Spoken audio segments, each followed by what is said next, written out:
So ayan guys, for today's video, may two ways tayo kung paano nga ba makapag-download ng WhatsApp app.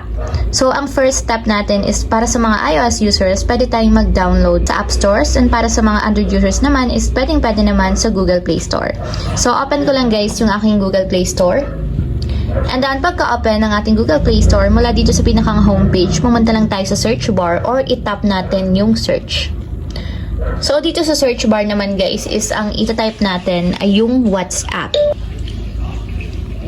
So pagka-type guys ng WhatsApp, i-search lang natin.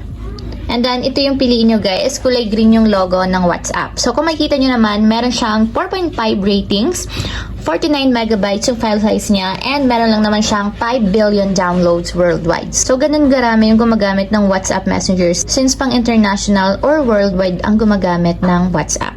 So tap natin guys yung install para ma-install muna siya sa ating mobile device. Ayan guys, kapag ganyan na itsura niyan, ibig sabihin naka-install na yung ating WhatsApp app sa ating phone. So tap na natin yung open para directly mapunta tayo sa pinakang application.